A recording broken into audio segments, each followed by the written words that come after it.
વરસાદી જે સિસ્ટમ છે એ એવી રીતના મજબૂત બની છે જેથી કરીને ગુજરાતના અનેક વિસ્તારોને ગમરોડશે અને મહત્વની બાબત એ છે કે જે વિસ્તારમાં વરસાદ ઓછા પડ્યા છે ત્યાં હવે આવનારા 2 દિવસની અંદર વધારે વરસાદ પડવાની શક્યતાઓ છે। હવે ખાસ કરીને જોવા જઈએ તો અત્યારે જે બંગાળની ખાડી તરફથી જે લો પ્રેશર આવતું હતું આ લો પ્રેશર છે ખૂબ મજબૂત બની ચૂક્યું છે અને અત્યારે પશ્ચિમ મધ્ય પ્રદેશ સુધી પહોંચી ગયું છે। હવે આ પશ્ચિમ મધ્ય પ્રદેશથી ધીમે ધીમે આગળ વધી રહ્યું છે એટલે આ જે સિસ્ટમ છે એને કારણે 850 એચપીએ લેવલે એક સિયોર ઝોન બની રહ્યો છે, ત્યાં ખૂબ સારો એવો ભેજ છે અને 700 એચપીએ લેવલે એક સર્ક્યુલેશન બની રહ્યું છે।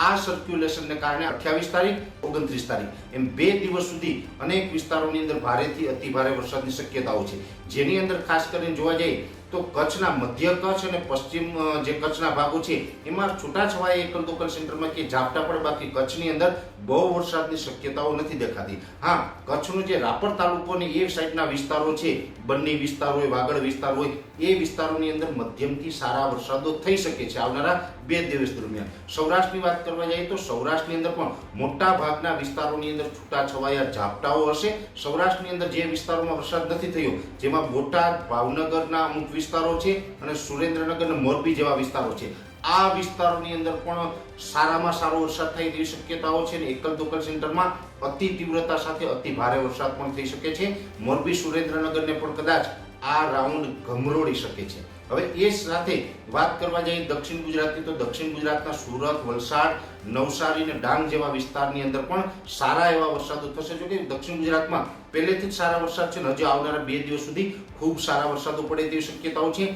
મધ્ય ગુજરાતની અંદર આણંદ, નડિયાદ, બરોડા, કપડવંજ, અમદાવાદ, ગાંધીનગર અને ભાલ વિસ્તાર, આની અંદર પણ એકંદરે 28 અને 29 જુલાઈ 2 દિવસ સુધી સારામાં સારા વરસાદની શક્યતાઓ છે। અને ખાસ કરીને મધ્યપ્રદેશ બોર્ડર લાગુ વિસ્તારો છે, જેની અંદર મહીસાગર હોય, દાહોદ, ગોધરા અને છોટાઉદેપુર, આની અંદર પણ એકંદરે 2 થી લઈ અને 3-4 ઇંચ સુધીના વરસાદો પડે તેવી શક્યતાઓ છે। અને ઉત્તર ગુજરાતના જે અરવલ્લી હોય અથવા તો બનાસકાંઠા, સાબરકાંઠા, પાટણ અને મહેસાણા, આ જે તમામ જિલ્લા છે એમાં પણ આવનારા 2 દિવસ દરમિયાન ખૂબ સારા વરસાદો પડે તેવી શક્યતાઓ અત્યારે દેખાઈ રહી છે। ખાસ કરીને સરેરાશ ઉત્તર ગુજરાતની અંદર 2 થી લઈ અને 4 ઇંચ સુધી અને 1-2 સેન્ટરની અંદર 5 ઇંચ કરતાં પણ વરસાદ વધી શકે છે, આવા સંકેતો મળી રહ્યા છે। મોરબી, સુરેન્દ્રનગરની અંદર પણ મોટા ભાગના વિસ્તારોની અંદર 3 થી લઈને 5 ઇંચ અને ઘણા વિસ્તારોની અંદર 6-7 ઇંચ સુધીના પણ વરસાદની શક્યતા અમે માની રહ્યા છીએ।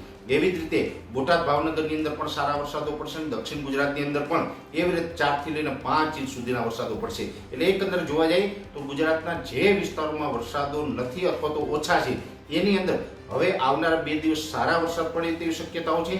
ખાસ કરીને પશ્ચિમ સૌરાષ્ટ્ર હોય, જેમાં જામનગર, દ્વારકા, પોરબંદર, જુનાગઢ, ગીર સોમનાથ, એમાં કદાચ છૂટાછવાયા રેડા ઝાપટા પડે, બાકી એમાં બહુ કંઈ ખતરો નથી, એટલે એ વિસ્તારના ખેડૂતોએ બહુ ચિંતા કરવાની જરૂર નથી। એટલે આવનારા 2 દિવસ દરમિયાન આ રીતે વરસાદ પડશે અને આ વરસાદ દરમિયાન ગાજવીજનું પ્રમાણ પણ જોવા મળી શકે છે।